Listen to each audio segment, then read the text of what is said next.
साथ चलूंगा, मैं अपने सारे काम छोड़कर आऊंगा और हम उसको एयरपोर्ट से बंबई शहर में घुसने नहीं देंगे। चिदंबरम आएगा तो चिदंबरम के साथ ये होगा और मनमोहन सिंह आएगा तो उसके साथ भी यही होगा, और उनको ये बता दिया जाएगा कि तुम हो कौन, तुम वर्ल्ड बैंक और IMF के एजेंट लोग हो, तुमको इस पवित्र धरती पर हम कदम नहीं रखने देंगे। ये हम कर सकते हैं और ये जनता की ताकत है।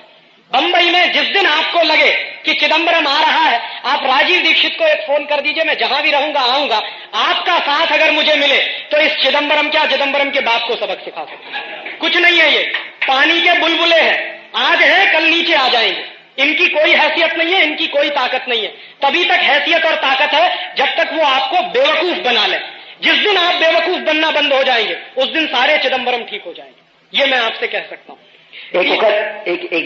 એક વખત લાલુ પ્રસાદ યાદવ જયારે બોમ્બેના એરપોર્ટ ઉપર ઉતરી રહ્યા હતા ત્યારે જે હરિભાઈ કે જૈનો તો અહિંસક છે, પણ જૈનોની અહિંસા કેવી છે હજી મારે એમને થોડોક સમય મળે તો શાંતિથી 1-2 કલાકમાં સમજાવવું છે કે માત્ર 12 જ કલાકના ગાળામાં 30,000 માણસો સાંતાક્રુઝના એરપોર્ટ ઉપર આ જૈનો ત્યાં પહોંચી ગયા હતા અને લાલુ પ્રસાદને ઊભી પૂછડીએ ભાગી જવું પડ્યું હતું। એટલી તાકાત આ જૈનોની અંદર પડી છે। આપ એક વખત એલાન કરો અને શું નથી થતું જોઈ રાખ। तो ये चिदंबरम के साथ भी हो सकता है, अगर लालू के साथ हो सकता है तो सबके साथ हो सकता है, और मैं आश्वस्त हूं कि ऐसा हो जाए। एक भाई ने पूछा है कि भारत में सब काम अंग्रेजी में ही क्यों कराते हैं, और उसके नीचे फिर उन्होंने उदाहरण के लिए लिखा है कि कंप्यूटर वगैरह की ये भाषा जो है वो अंग्रेजी वाली क्यों। मैं आपसे कहता हूं कि ये अंग्रेजी में काम करना इस देश में ऐसा माना गया है कि शान की बात है, ये गुलामी की बात है, इसमें कोई शान नहीं है। उन्होंने हमारे ऊपर 250-300 वर्ष राज किया उन्हीं की भाषा को लेके हम, ये शान की बात है, ये दिमाग से निकालना, और ये दिमाग से निकालने का काम हर क्षण चलना चाहिए। जैसे मैं आपको उदाहरण दूं छोटे छोटे, आप जब दस्तखत बनाते हो तो आपके मन में ये लड़ाई चलनी चाहिए कि मैं अंग्रेजी में बनाऊं, हिंदी में बनाऊं या गुजराती में बनाऊं। ये संघर्ष आपके मन में जब तक नहीं चलेगा तब तक अंग्रेजी जाएगी नहीं। ऐसे ही आप अपने बच्चों के नाम रखते हो तो डिम्पी, पिंपल, ये डिम्पी पिंपल क्या होता है, बॉबी, टिंकल, ये सब जो है बाहियात बेवकूफी के नाम।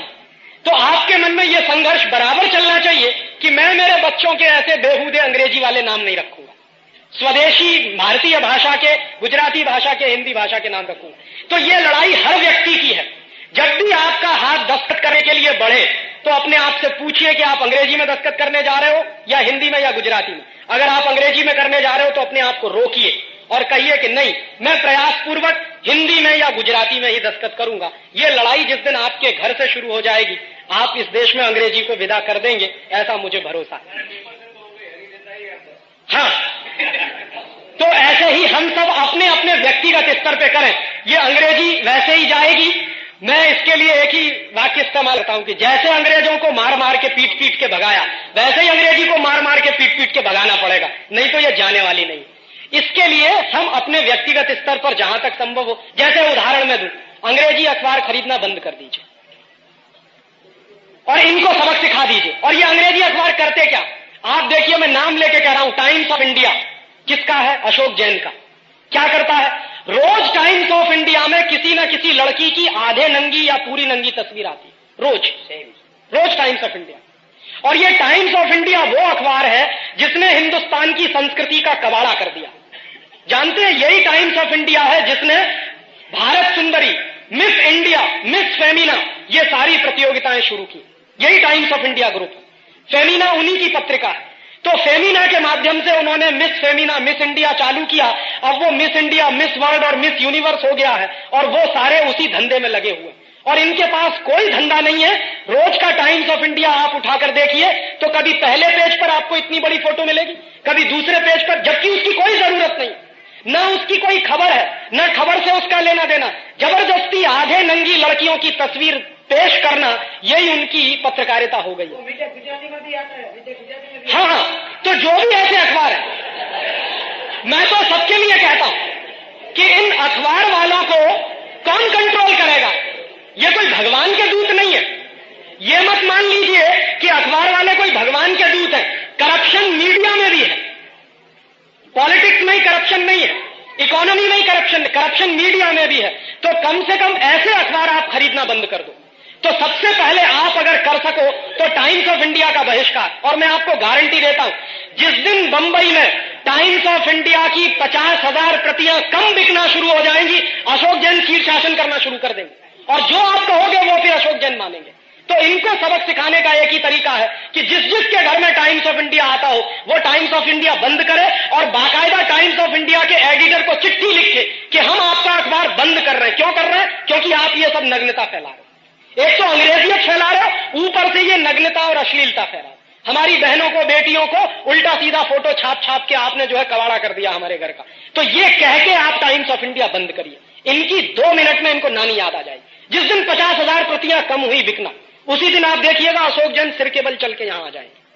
जिस दिन उनको जब तक ये नहीं लगता कि हमारे ऊपर कोई खतरा है तब तक। और अगर संभव हो तो आपका कांदिवली का जैन समाज, मैं तो एक कदम आगे जाके कह रहा हूं कि कल या हफ्ते भर बाद या संभव हो तो होली के दिन टाइम्स ऑफ इंडिया की होली जला दीजिए आप। और इस बात को बाकायदा अखबार में कहिए कि हम टाइम्स ऑफ इंडिया की होली जला रहे हैं। क्यों? क्योंकि टाइम्स ऑफ इंडिया एक तो अंग्रेजियत फैला रहा, दूसरा अंग्रेजियत से ज्यादा खतरनाक अश्लीलता और नग्नता फैला।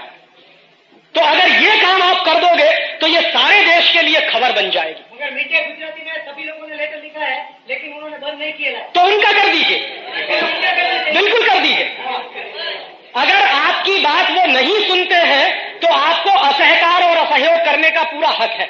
आप एक दिन 5-7 हजार कॉपियां लेके यहां कहीं जला दीजिए मिड डे की, और मिड डे वालों को सबक सीखने आ जाएगा।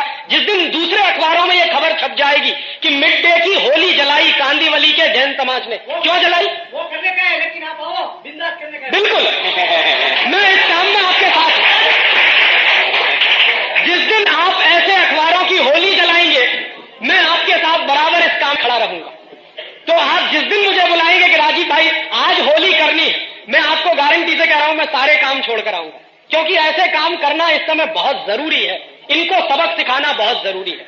અને આ માત્ર દવા રોગનું તો એમણે નામ આપ્યું, પણ એની સામે ઔષધ પણ હરિભાઈએ સાથે જ આપ્યા છે કે તમે આવતીકાલથી 800 શબ્દોનો બધા જ વિષય ઉપર રોજ 1 વાગ્યા સુધીમાં મને ફેક્સ મોકલો.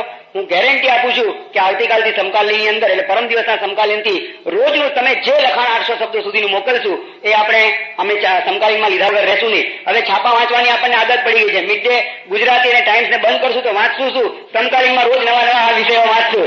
એટલે બધાને હું વિનંતી કરું છું કે બધા સમકાલીન લેવાનું ચાલુ કરીશું. एक भाई ने सवाल किया है कि इस देश को राजीव गांधी जैसा प्रधानमंत्री मिलता है, लेकिन राजीव दीक्षित जैसा बड़ा प्रधान नहीं मिलता। इस सवाल का मैं कोई जवाब नहीं देना चाहता। जिस भाई ने भी पूछा है ये पर्सनल सवाल है, मैं उनको व्यक्तिगत रूप से जवाब दे दूंगा। नहीं, आप जब भी पीएम बनेंगे तभी हम भी बोलेंगे कि इनका लेक्चर तो हमने कांदिवली में सुना था भाई। ऐसा संभव नहीं है, मैं आपको बता दूं, इस खुशफहमी में आप मत रहिए। राजीव दीक्षित जो विदेशी कंपनी में पीछे डंडा लेके घूमता है वो पीएम नहीं बन सकता, क्योंकि विदेशी कंपनी वाले जानते हैं कि ये आदमी अगर 24 घंटे के लिए भी पीएम बन गया तो कुछ करे या न करे, लेकिन सारे मल्टीनेशनल को हिंदुस्तान से विदा कर देगा। इसलिए वो लोग अपनी पूरी ताकत लगाएंगे, और मुझे मालूम है कि ऐसे लोगों को वो टिकने नहीं देते हैं। ये राजीव दीक्षित का सवाल नहीं है, कोई भी XYZ हो। इसलिए इस खुशफहमी में आप मत रहिए। हाँ, इस देश में बहुराष्ट्रीय कंपनियों के खिलाफ कोई बड़ा आंदोलन खड़ा हो और उसमें मेरी जान भी चली जाए तो मुझे कोई वांदा नहीं है। मुझे लगेगा कि मेरा जीवन सार्थक हो गया। प्रधानमंत्री बनने से ज्यादा बेहतर है कि इस देश में किसी विदेशी कंपनी के खिलाफ लड़ते हुए मैं मर जाऊं, ये मेरे दिल की अपनी तमन्ना। एक पहला सवाल जो पूछा है उससे कि यूनियन कार्बाइड वाली जो दुर्घटना हुई थी उसका सच क्या है। यूनियन कार्बाइड वाली दुर्घटना के बारे में सारे देश को ये बताया गया है कि ये अचानक से भोपाल में उनके कारखाने से गैस रिस गई, मिथाइल आइसोसाइनेट, और लोग मर गए। लेकिन उस यूनियन कार्बाइड के काम में बहुत गहरे में उतरा और इस कंपनी के बारे में बहुत केस स्टडी का काम मैंने किया मेरे विद्यार्थी जीवन में। और सच ये है कि भोपाल के कारखाने में 3 दिसंबर 1984 की रात को जो जहरीली गैस निकली थी वो अपने आप नहीं निकली थी, वो बाकायदा एक्सपेरिमेंट किया गया। भोपाल दुर्घटना एक्सीडेंट नहीं था, वो एक एक्सपेरिमेंट था। और वो एक्सपेरिमेंट क्या था यूनियन कार्बाइड अमेरिका की कंपनी है और दुनिया में ऐसे अमीर देशों की ढेरों कंपनियां हैं जो हथियार बनाती